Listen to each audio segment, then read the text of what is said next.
Hola, hola, ¿cómo están? Bienvenidos a una vez más a otro contenido de Cambiemos el Relato. Estamos saliendo, como ustedes saben, este año exclusivamente por YouTube. Ser Uno Canal en YouTube. Busquen ahí, compartan, comenten, suscríbanse al canal y activen la campanita con todas las notificaciones para poder recibir de primera mano la información y las alertas de los programas que estamos y los estrenos que estamos haciendo en esta quinta temporada. También recordarles que pueden seguir en los canales de WhatsApp y de Telegram, buscan ahí Ser Uno Canal y aparte de las notificaciones de los programas, estoy este año subiendo material, noticias e información que por lo general están en resonancia con los temas que tratamos en el programa. También Ser Uno Canal en Spotify para poder ver o escuchar en modo podcast los programas y @Ser Uno Uy en Facebook y en Instagram. Ya sin más demoras, le voy a dar el paso y la bienvenida a el coanfitrión de este programa, que es Claudio Martínez de Val, que está del otro lado de la pantalla. Claudio, ¿cómo estás? Buenas noches. Hola, buenas noches, Fabián, querida gente de Ser Uno. Y bueno, seguimos intentando cambiar el relato en este espacio que hemos abierto este año, la ciencia en debate a partir del diálogo. Y hoy traje a dos queridos amigos y colegas mexicanos para charlar un rato con ellos. Así que, si te parece, pasamos a presentarlos. Perfecto, yo ya les te doy el paso, los dejo y vuelvo sobre el final, ¿te parece? Dale, genial, genial, muchas gracias. Bueno, así que hoy me toca compartir este espacio con Alma Piñeiro Nelson, que ahí está sacando apuntes y seguramente bajando ideas, este, y con Emanuel González Ortega, ambos colegas de la UAM mexicana, a esta altura grandes amigos también. Con ellos hemos estado colaborando desde hace años. Y bueno, y un poco eso va a ser parte de esta breve charla que vamos a tener. Pero basta de hablar yo. Me gustaría que se vayan presentando ellos, la trayectoria de vida, contexto académico, y por supuesto que en primer lugar le damos la palabra a Alma. Hola, bueno, buenas noches. Es un gusto estar en este programa. Gracias por la presentación, Claudio. Como ya comentaban mis anfitriones, me llamo Alma Piñeiro Nelson, soy bióloga, estudié biología en la Facultad de Ciencias de la Universidad Nacional Autónoma de México, también un doctorado en Ciencias Biomédicas con especialidad en genética de plantas y un postdoctorado en Berkeley.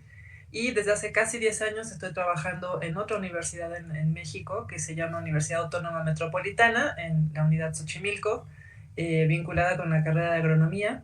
Y bueno, desde hace pues ya 20 años he participado en iniciativas vinculadas con la bioseguridad y con el biomonitoreo de presencia de transgenes en maíces nativos. Empecé con maíces nativos en la licenciatura, como pasante de licenciatura, y parte de mi tesis de licenciatura fue verificar la presencia de maíz transgénico en una parte del sureste de México que se llama el estado de Oaxaca, que fue donde se detectó por primera vez, se documentó la presencia de transgenes en maíces nativos de esta sierra, maíces colectados en el año 2000 y cuyo artículo donde se documentaba esto salió en el 2001.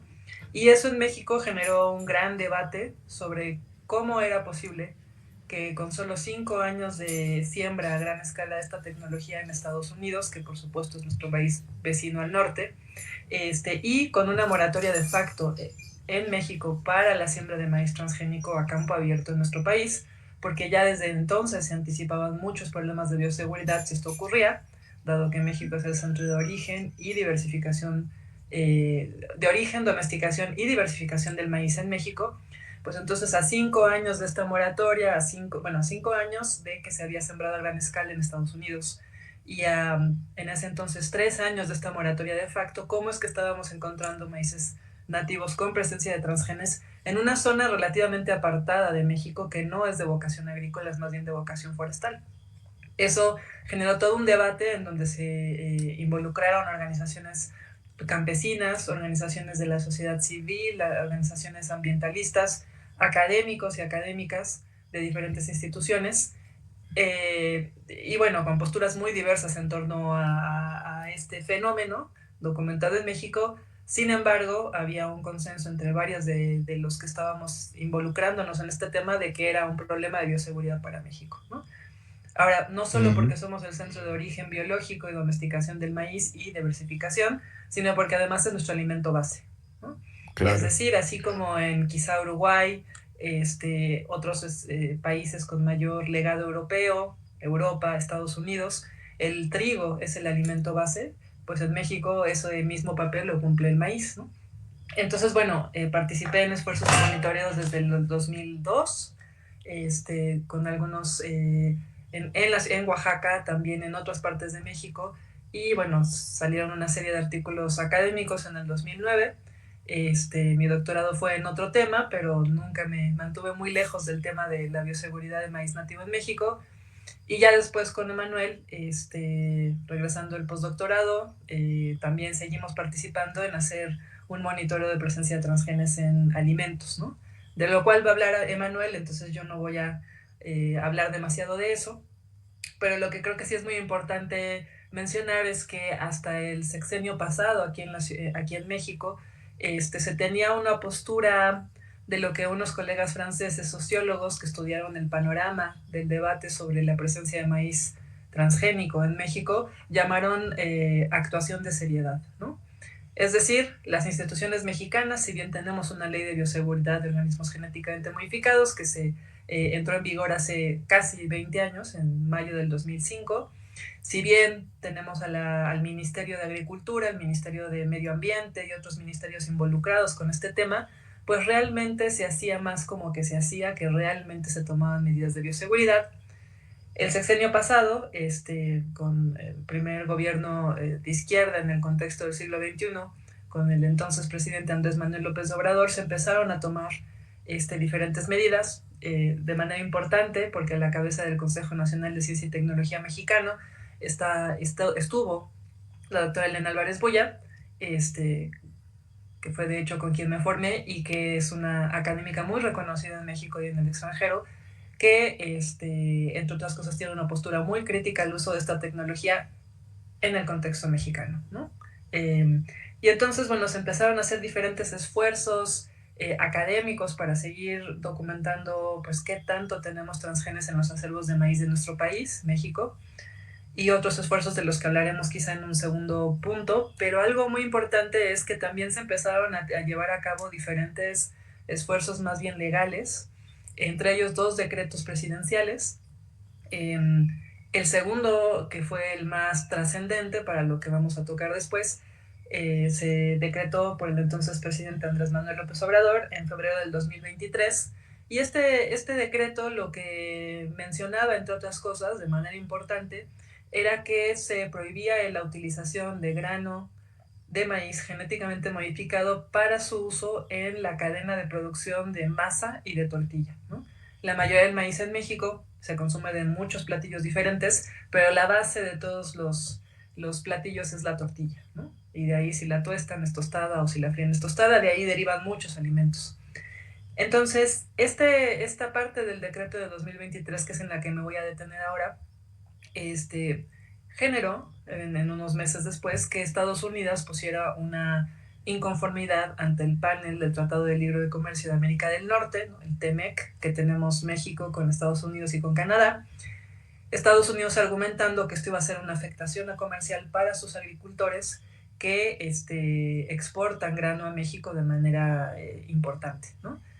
Porque hoy por hoy México es uno de los principales importadores de grano de maíz, principalmente de Estados Unidos, aunque no solo de Estados Unidos, y la cuestión es que en Estados Unidos hoy por hoy arriba del 90% del maíz que se produce en ese país es genéticamente modificado, ¿no? Claro. Entonces, con este decreto presidencial, pues entonces el argumento es que iba a haber una afectación económica, ¿no? Este argumento tenía muchas cosas falaces. Sin embargo, me estoy saltando varios de los procedimientos, ¿no? México entregó un expediente científico muy importante en donde se documentaban las afectaciones a la salud en animales modelo, donde se documentaban las afectaciones al medio ambiente por el paquete tecnológico que suele estar vinculado con estos organismos genéticamente modificados de uso agrícola, que entre otras cosas es usar pesticidas y de manera muy importante el glifosato. Sin embargo, este expediente fue un poco dejado de lado y para diciembre del año pasado, pues la resolución del panel es que México perdía, ¿no?, esta argumentación en esta controversia. Sin embargo, a diferencia de lo que se publicó en varios medios masivos de comunicación, México no perdió el panel porque los argumentos científicos y académicos que habían sido vertidos en un expediente muy amplio hubieran sido rebatidos, si no se perdió por un asunto de procedimiento, ¿no? El argumento fue que el entonces presidente Andrés Manuel López Obrador, al hacer este decreto sin antes consultar a las partes del TEMEC, Canadá y Estados Unidos, pues había brincado los procedimientos para poner al tanto y consultar a los países con los que tenemos un tratado comercial muy importante, ¿no? México, su principal socio comercial es Estados Unidos. Entonces, después de que se, digamos, perdió este panel de controversia, México estuvo obligado a echar para atrás esta parte del decreto del entonces presidente y le tocó a la nueva presidenta, a la doctora Claudia Sheinbaum. Su Secretaría de Economía fue en realidad quien echó para atrás este pedazo del decreto que decía que no se puede utilizar grano importado, genéticamente modificado, para la industria de la masa y la tortilla. Entonces, eso fue, esa parte salió a finales de febrero. Sin embargo, desde enero, la actual presidenta mexicana retomó, de hecho, una iniciativa que venía del presidente anterior y hizo una propuesta de reforma a la Constitución mexicana en 2 artículos, el 4 y el 27 constitucionales, en donde se quería introducir la importancia del maíz como cultivo base de la dieta mexicana y no solo de eso, sino de la identidad biocultural de México, y con ello protección para que no se pudiera sembrar ya desde la Constitución maíz transgénico en México. Esa fue la primera versión de esta propuesta, ¿no? Por suerte, esta propuesta se pudo ampliar y esta semana, después de haber pasado por la Cámara de Diputados y de Senadores y haber sido avalada en 17 congresos estatales de los 32 que tiene México, ya se firmó, ¿no? Entonces ya la enmienda se está llevando a cabo en la Constitución. La última versión de la enmienda, por suerte, amplió el criterio de maíz transgénico, lo amplió a maíz genéticamente modificado, ¿no? Adelantándonos pues a las tecnologías que desde hace rato decimos que ya se vienen, en realidad ya están, como son la edición genómica, ¿no? Claro. Entonces, pues estamos en esa circunstancia en donde se ha modificado la Constitución, que es un punto muy importante para México. Sin embargo, para que estas nuevas enmiendas tengan dientes, lo que necesitamos es que se enmienden las leyes secundarias, ¿no? Y eso es un reto para este sexenio, ¿no? Entonces, bueno, yo ya no quiero tomar más tiempo porque mis colegas van a decir también cosas muy importantes en este tema. Claudio pues hará una comparativa, ¿no?, con el caso de Uruguay. Entonces, bueno, yo hasta ahí lo dejo por ahora. Sí, bueno, gracias, Alma. Hiciste un resumen muy claro del camino recorrido por México, que es muy diferente al camino acá en Uruguay, donde hay una... En primer lugar, que acá en Uruguay no tenemos una ley de bioseguridad. Entonces, todo es por decreto y el decreto en general se basa digamos, las políticas acá se basan en generar especie de comité de expertos que son los que deciden si se aprueba o no se aprueba la entrada de tal o cual organismo, en fin. Pero no me quiero detener mucho en eso. Me quedé pensando, el primer trabajo que sale a nivel importante, digamos, que hizo mucho ruido en el mundo, es el trabajo de Quist y Chapela en la revista Nature acerca de la contaminación del maíz mexicano por transgénicos en el 2001. ¿Tú llegaste a participar en ese trabajo? No, yo era todavía muy joven. Yo estaba en la licenciatura todavía de estudiante. Claro. No, sin embargo, no participé en él.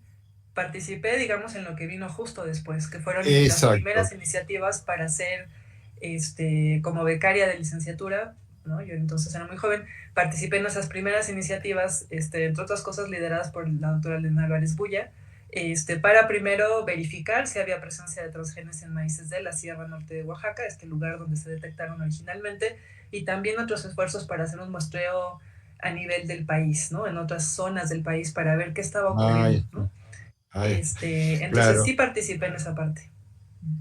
Justamente porque hay algo que pasa cuando a nivel científico nosotros empezamos a presentar datos que cuestionan el modelo imperante e incluso la ciencia hegemónica, es que hay una negación, una cancelación, y hubo una enorme presión sobre Chapela, que creo que querían que sacara el artículo y todo, y de hecho los resultados de ustedes, de su grupo, lo que hicieron fue confirmar esos resultados y ampliar esos resultados, incluso con estudios a nivel de las construcciones genéticas que se estaban encontrando, que mostraron que el ADN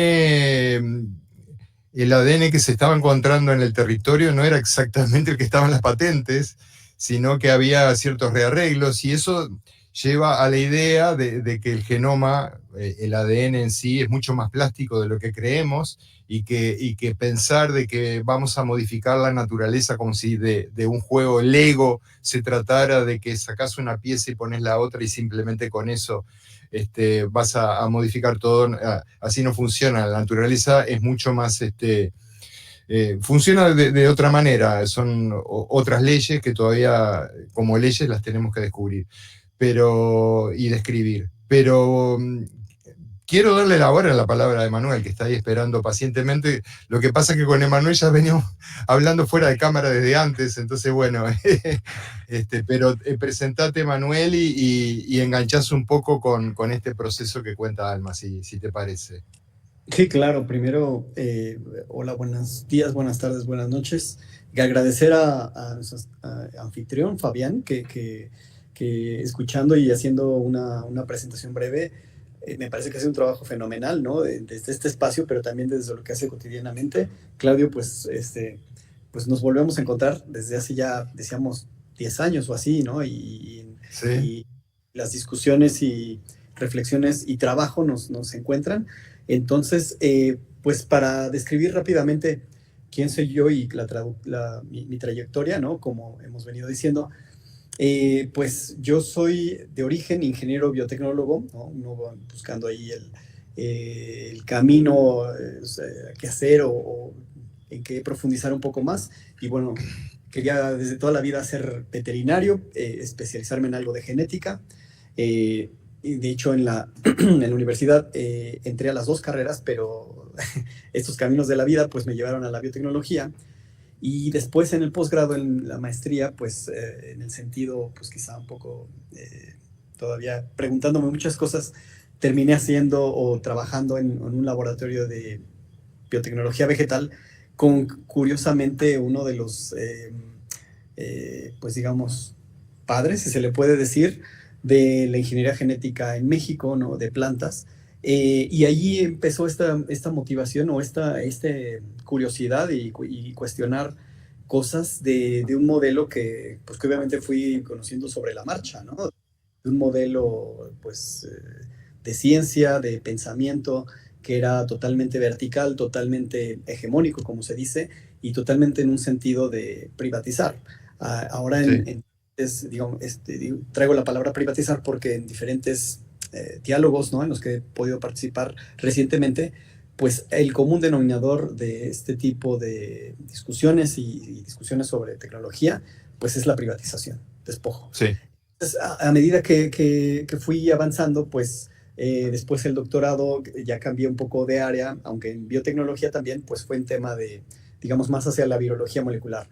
Pero en algún momento que pensaba yo irme al monte a sembrar y a vivir en el campo, pues decidí que las herramientas que había ido aprendiendo en el tiempo, pues podían servir de algo. Y entonces, en ese sentido, pues decidí precisamente que estas herramientas, por ejemplo, de biología molecular, de ingeniería genética, digamos, análisis, capacidad de análisis y de cuestionamiento, pues podía servir para de alguna manera construir puentes, por ejemplo, con comunidades rurales indígenas, acercar esos discursos, esas palabras, tecnicismos, universos que al final de cuentas, como lo dices tú, ¿no? Si no es en el nivel o en el área o en la burbuja de los expertos o expertas, pues se queda allí.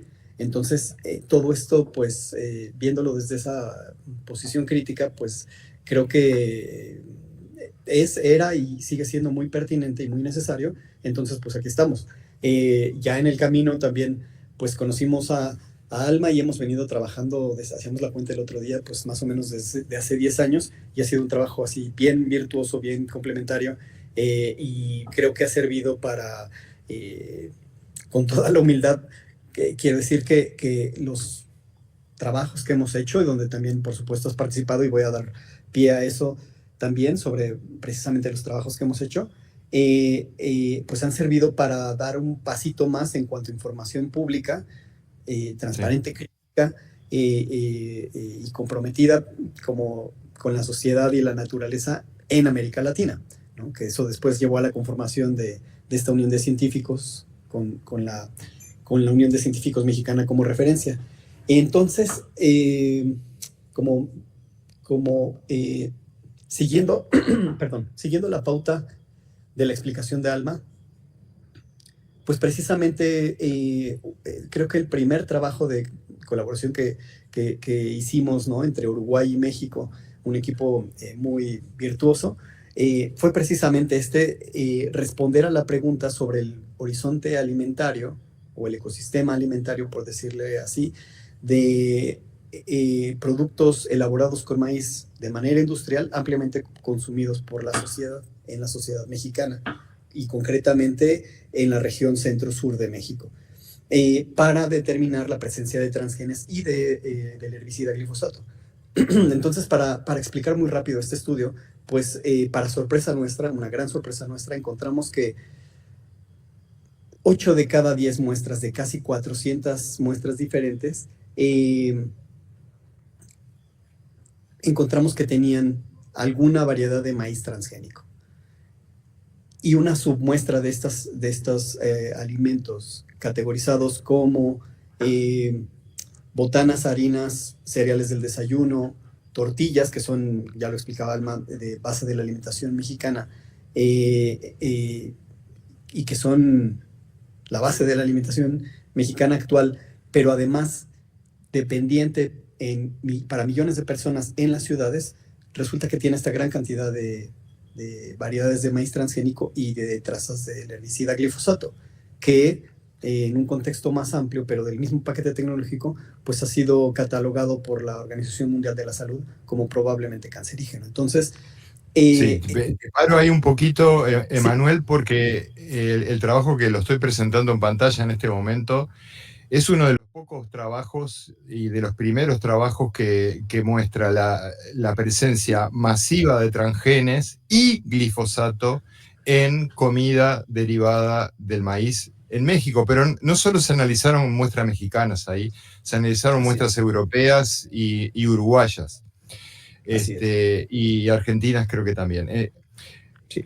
Esto es sumamente importante porque lo que está mostrando es que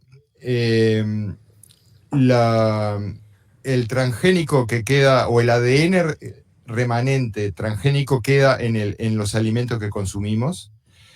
Y eso puede llegar a generar cierta preocupación, porque ahí hay secuencias que son sumamente activas, como el promotor 35S y otras, en la cual no voy a entrar en esos detalles. Ya lo vimos esto en parte el año pasado, en el ciclo en Ser1, acá en este mismo canal.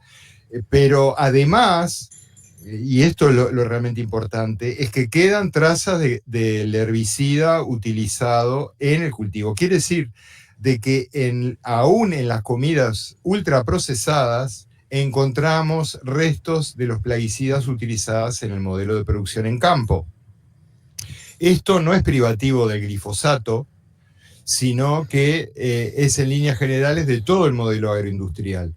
Y es uno de los argumentos que manejamos para decir de que este modelo agroindustrial basado en el uso masivo de agrotóxicos no es sustentable, no es saludable y que urge cambiarlo por un modelo de producción en el cual no se haga uso de estos venenos.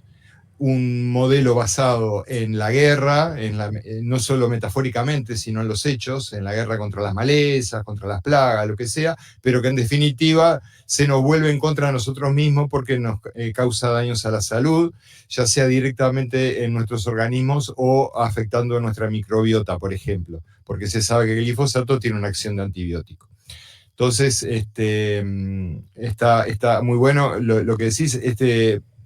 Trabajo que tuve el honor y el gusto de compartir con ustedes, Emanuel, primer autor, Alma segunda, la autora correspondiente, la última es nada menos que Elena, que ya fue mencionada, y sin duda que para mí representa uno de los trabajos más importantes que he hecho a lo largo de mi carrera. Dejo de compartir para no cortarte más, pero a mí me gustaría saber, Emanuel, bien, México prohíbe el maíz transgénico en la Constitución, nada menos.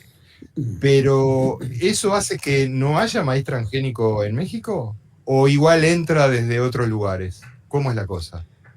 Sí, retomando lo que explicaba Alma de forma muy rápida y profundizando un poco más, precisamente esta situación geopolítica, económica y algo, digamos, pues que es así, estar en la frontera sur de Estados Unidos y con este modelo agroindustrial que ha desarrollado, modelo subvencionado, orientado a la industria, anti-naturaleza, anti-biodiversidad, que implica la utilización de organismos genéticamente modificados, como es el caso del maíz, se da la situación o el momento histórico en donde la integración de los tres países en el contexto del Tratado de Libre Comercio, México, Estados Unidos y Canadá, pues lleva a la dependencia de México respecto a la importación de maíz desde Estados Unidos, donde recordar que pues más del 90% del maíz que se produce allí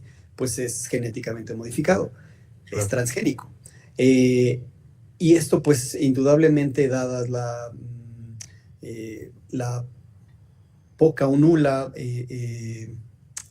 digamos, solidez de las instituciones o simplemente de los procesos técnicos en las aduanas, pues en estas importaciones de maíz pues entra o ha entrado o sigue entrando maíz transgénico a México, y considerando que México se ha convertido en el mayor importador de maíz a nivel mundial, principalmente de Estados Unidos, pues la respuesta es que sigue entrando maíz transgénico en los hechos.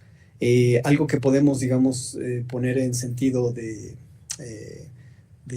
apuntar una velita de esperanza, pues es que se reactiven, se reformen, se actualicen los mecanismos de vigilancia, de monitoreo, solamente respecto a esta situación. Claro. Es decir, la entrada de maíz transgénico a México. ¿Y otros transgénicos en México, como soja o soya y algodón, hay? Sí, es cada, digamos, hablando de cada cultivo genéticamente modificado, tú lo sabes, Claudio, pues es un poco un universo. El caso para la soya genéticamente modificada, transgénica, en México, pues ya ha venido evolución. Estaba permitido en APE, que era básicamente el proceso administrativo, la aprobación para la de la soya transgénica, pero por cuestiones tanto administrativas como de prohibición o de detección de variedades transgénicas fuera de los polígonos permitidos para la siembra de soya transgénica, es el permiso para las empresas para sembrar soya transgénica fue desestimado en el año, perdón, en el año 2016, después Después, Inter en un proceso en un proceso jurídico muy relevante en el que implicaba aspectos de consulta indígena, particularmente a los pueblos mayas, en donde precisamente pues, este proceso permitió articular y fortalecer los tejidos comunitarios en estas regiones. Tuvimos, digamos, el honor de participar acompañando, digamos, en asesorías técnicas, informativas, talleres a algunas de las comunidades y pues conocer también su realidad, ¿no? Y cómo enfrentaron este proceso. Pero al final de este cuento, pues la soya, el permiso para la soya, la siembra de soya transgénica se queda insubsistente, es el término legal, y hasta ahora legalmente no está permitido sembrar soya transgénica. Sin embargo, digamos, lo que se sabe bueno. pues sí, digamos, de la cotidianidad es que sigue habiendo soya transgénica en ciertas partes del país, como es en la península. Y sí, respecto a... porque ¿Quiere comentar? Sí, perdón. No, que lo que iba a decir es que algo que nos caracteriza a los tres es que además de científicos y comunicadores, también somos activistas y como bien decías recién, tuviste que ver en ese proceso de la prohibición de la soya transgénica en tierras mayas, nada menos. Así que bueno, pero otra cosa que nos une es que los tres somos docentes. Y tenemos esa vocación de comunicar a través de la docencia, de la enseñanza. En parte esta charla se puede ver un poco como eso. Y Alma me comentaba por interno que han generado unos materiales de divulgación sobre el tema de bioseguridad, que es donde se enmarca en gran medida todo esto que estamos hablando, de la bioseguridad. No sé si lo querés presentar, Alma, en unos minutos y después ya entramos a la última parte de este diálogo. Sí, gracias. Entiendo que Fabián los va a proyectar, si no yo acá los tengo abiertos. Nada más pongo un poquito de contexto de estos materiales, los que vamos a ver ahora. Bueno, de nuevo, yo llevo participando en esfuerzos de biomonitoreo desde hace 20 años. Emanuel menos, pero 10, ya son bastantes. Tú, Claudio, también, creo que también como 20 años. Entonces, sí, bueno, hemos estado en esa parte de detectar si tenemos presencia o no, ¿no? De transgenes en maíces y sus derivados, como los que habló Emanuel desde hace tiempo. Pero cuando estamos trabajando con agricultores, con campesinos, que son quienes pues tienen quienes mantienen el reservorio de maíz nativo en México, ¿no? De manera dinámica, pues claro, ellas y ellos son los que nos donan semilla, la analizamos, hacemos siempre lo posible por regresar y darles el resultado, haya sido el resultado que sea, que tiene presencia de transgenes, que no tiene. Pero cuando estamos ante la circunstancia donde sus maíces tienen presencia de transgenes, la primera pregunta la segunda pregunta que nos hacen después de que salió es ¿y qué hacemos? ¿No? Claro. Entonces, bueno, eso desde que estábamos antes y cuando Emanuel se incorporó a esta trayendo, ¿no?, su propio toque, estandarizando técnicas nuevas, etcétera, para esta parte de monitoreo, pues nos enfrentábamos con una sensación de inutilidad porque podíamos detectar la presencia, podemos darles el resultado, pero luego, pues, ¿qué medidas prácticas se pueden llevar a cabo en territorio por parte de estas personas? Pues siempre, bueno, dábamos algunas sugerencias, eran un poco cortas, ¿no? Y como tú mencionaste, Claudio, pues llevamos trabajando, digamos, con una pierna dentro y una pierna fuera de la academia, pues toda la vida. Eso incluye activismo, ¿no? En la UXNAL, en la UX mexicana, ¿no? Que es la mamá de la UXNAL, ¿no? O la imagen de la UXNAL, ¿no? No están ligadas, están ligadas nada más simbólicamente. Y interactuando con tomadores de decisiones, empujando para que la ley de bioseguridad no quedara como quedó, proponiendo cómo tendría que ser la reglamentación, es decir, también interactuando con las agencias de gobierno. Pero cuando nos veíamos confrontados con la pregunta sencilla de qué hacemos, bueno, aparentemente sencilla, de qué hacemos si tenemos maíces, transgenes en nuestros maíces, pues entraba un cierto nivel de impotencia, ¿no? Y lo que nos dimos cuenta a lo largo de los años es que está bien documentar, está bien presionar al gobierno y a las instancias competentes para que en México hagan algo, porque es un problema de seguridad nacional y de soberanía alimentaria. Sin embargo, pues también están las personas de a pie, sobre todo los campesinos, que son fundamentales para este reservorio, y también hay que proveerles de herramientas, ¿no? Ahora, proveerles de herramientas suena un poco condescendiente. Tienen ellos y ellas muchísimo, pero estamos hablando de una amenaza que es abstracta, porque uno no puede ver los genes a simple vista. Entonces, claro, exactamente. Sin embargo, digamos, con conocimientos de genética más los conocimientos de manejo en los que ellos y ellas son expertos, sí se pueden brindar medidas prácticas, así concretas, de qué se puede hacer cuando estamos ante la situación de un reservorio de semillas que tiene presencia de transgenes. Entonces, en los últimos años nos hemos enfocado un poco más a eso, Manuel y yo, y otros colegas, ¿no? Hemos podido armar un grupo de trabajo multidisciplinario, lo cual nos da mucho gusto. Y en un proyecto reciente que fue un proyecto de investigación documentando presencia de transgenes en maíces sembrados en un municipio de México que hace frontera con Guatemala. Estamos hablando del otro lado de México, ya así a tiro de piedra de Guatemala, ¿no?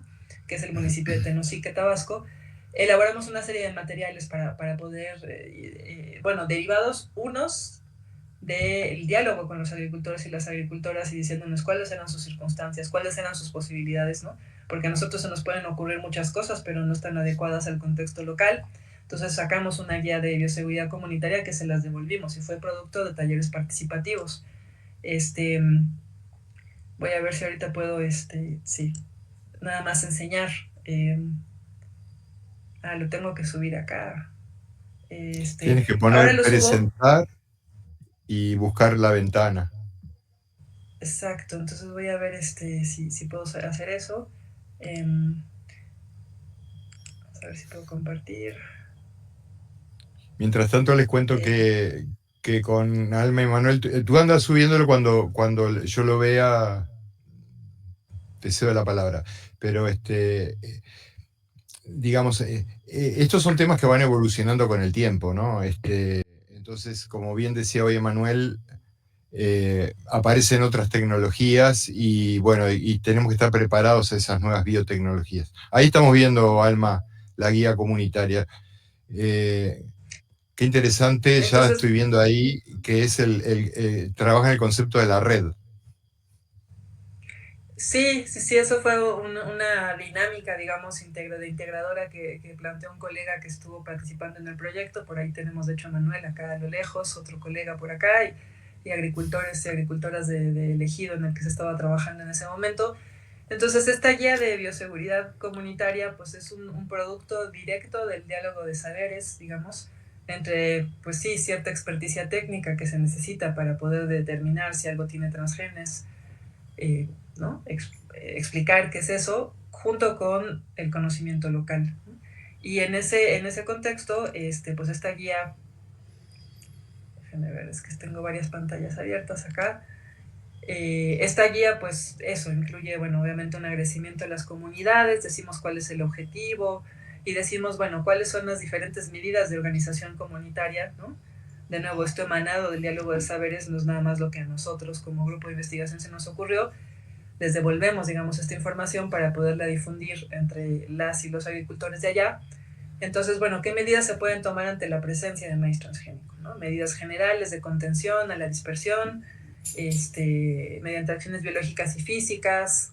Acá tenemos a unos agricultores, hicimos unas pruebas inmunoquímicas que se llaman ELISA, ¿no? Que se pueden hacer en campo, se tira.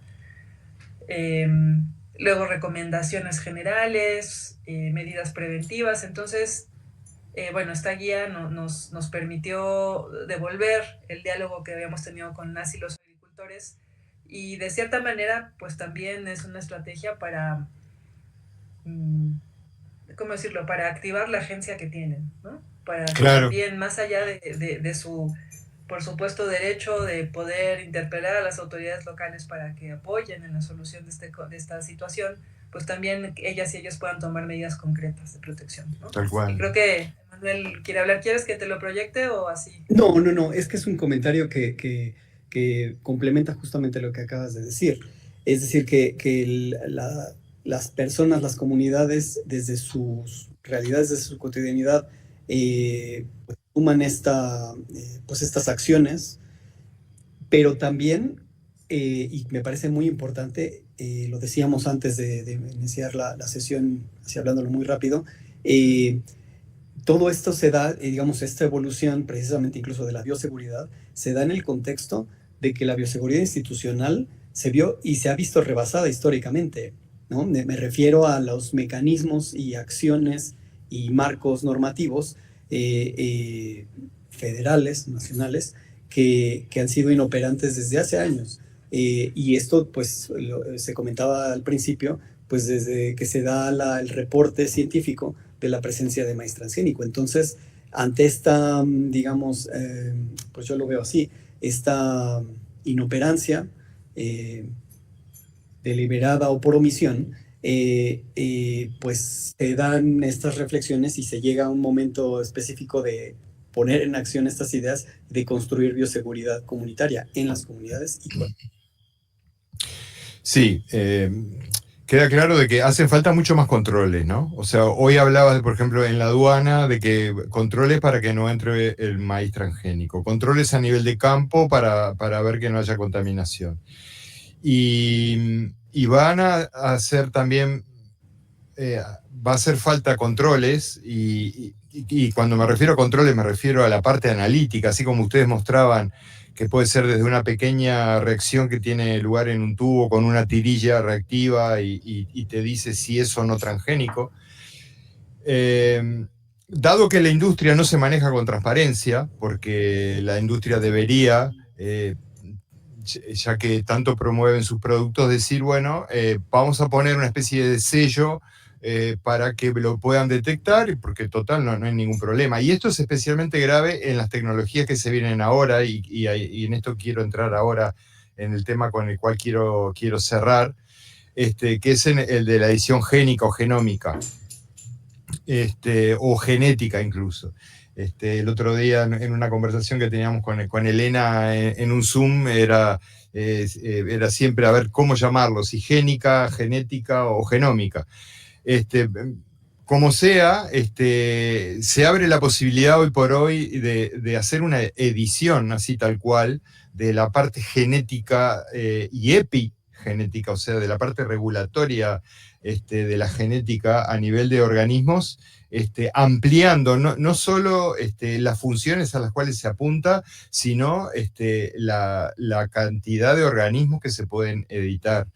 Que estamos hablando desde microorganismos, insectos, plantas, animales y ser humano. Entonces, bueno, es un tema en el cual hemos estado trabajando. Yo quiero presentar acá porque me gustaría brindar la posibilidad a que la gente acceda a estos trabajos que hemos estado haciendo con Alma y Emanuel. Uno que salió el año pasado en la revista Agroecology and Sustainable Food Systems. Ahí lo que hacemos es cuestionarnos si en una era de crisis, y se habla de crisis de climática, crisis alimentaria, crisis sanitaria, en fin, siempre estamos en alguna crisis, si las intervenciones genómicas en los cultivos alimentarios, siguiendo esta estrategia de reparar lo producido por la tecnología con más tecnología, es algo sustentable, es algo posible, ¿no?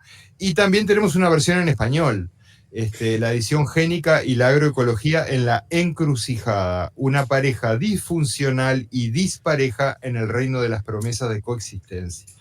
Estos dos trabajos los pueden encontrar en la web. Hemos generado además iniciativas como un webinario hace un par de años, fue, ¿no? O 3 ya. Tendríamos que repetir eso. 3 años, sí. Un webinario lo pueden buscar, el webinario de edición génico-genómica, y lo buscan por nuestros nombres en YouTube. 8 horas produjimos de material ¿no? Con una cantidad de invitados todos de lujo. Y bueno, nada, para mí ha sido realmente un gusto compartir este rato con ustedes. Me quedaría charlando 2 horas más, pero no queremos digamos, saturar a la gente que nos está mirando. Así que, claro, exactamente. Entonces, me gustaría que ustedes se vayan despidiendo. A diferencia de hoy, primero que se despide Manuel y por último Alma que cierre. Y yo les digo hasta pronto, hasta el mes que viene, donde volveremos con algún otro invitado o invitada, para seguir con temas que tengan que ver con ciencia, tecnología, su comunicación, su manera de comunicación. Vieron que hoy surgen...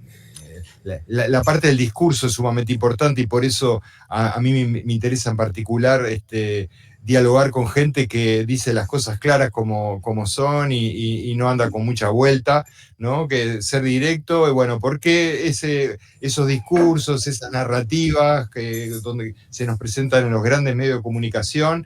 ¿Cuándo se nos presenta? Porque como bien decían, estos temas importantes no aparecen en los grandes medios de comunicación, y si aparecen es siempre desde la visión de los grupos de expertos de la ciencia hegemónica. Entonces, bueno, nosotros venimos a dar otra visión del asunto y bueno, capaz que en el futuro los vuelvo a llamar para seguir profundizando en algunos de estos temas, porque sé que tenemos mucho más tela para cortar, como decimos acá.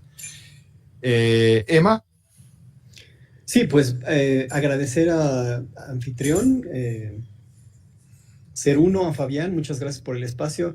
Claudio, así excelente, y siempre es muy rica la charla contigo. Alma, pues siempre hay intercambios de aquí para allá y regresa y vuelve, y al final sigue el tren pues encarrilado, ¿no? Ya hablábamos también antes, Claudio, de los proyectos o ideas que estamos trabajando, que estamos construyendo y que seguimos compartiendo en breve. Y pues decir que a mí también me encanta hacer espacios de comunicación o participar en espacios de comunicación, y son fundamentales, por lo que explica Claudio, por llevar otras ideas a la gente y explicadas entre personas, digamos, desde la mayor horizontalidad posible, es fundamental. Claro. Entonces, un gusto y pues seguimos, y que larga vida para este espacio. Gracias. Bueno, Alma. Sí, bueno, muchas gracias Fabián, Claudio, por la invitación. Bueno, se hizo corto el tiempo, sí. Quedaron varias cosas en el tintero, entonces esto es una insinuación para que nos inviten de nuevo.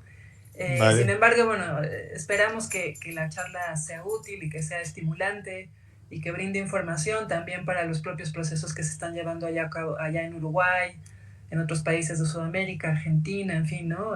Colombia, donde hay, digamos, ciertos brotes de resistencia ante el modelo hegemónico. Muchas gracias. Bueno, Fabián, tuyo sí. el cierre. Claudio, agradecerte a ti primero que nada por traerlos a Alma y a Emanuel al programa. La verdad que muy enriquecedor, y me parece que tanto la gente que debe estar viendo este programa como los que hemos participado, ustedes, se quedaron con ganas de mucho más. Así que sí, eso, las puertas, como ya le he dicho a Claudio, las puertas siempre están abiertas para seguir profundizando en estos temas que es muy difícil, no solo que aparezcan en otros lados, sino que se profundice con la seriedad y el respeto, principalmente avalado y respaldado por el trabajo que hacen. Así que nada, agradecerles por haber estado con nosotros. Claudio. Bueno, nada, decirle hasta pronto, hasta el mes que viene, y gracias Alma, gracias Emanuel. Seguimos en contacto, porque bueno, por suerte tenemos proyectos que siguen en curso, y siempre se nos están ocurriendo ideas y cosas para seguir avanzando en este camino, que es un camino de ida. Así que hasta pronto. Cuídense. Gracias, chao. Hasta pronto. Chao. De mi parte, agradecerles por haber estado una vez más del otro lado de la pantalla. Recuerden Ser Uno Canal en YouTube, compartan, comenten, suscríbanse al canal, activen la campanita con todas las notificaciones para poder recibir de primera mano la información, como les dije al principio.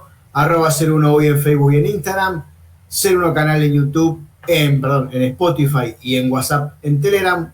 Muchísimas gracias por haber estado del otro lado de la pantalla. Nos vemos en un próximo contenido de Cambiemos el Relato. Un abrazo grande. Chao.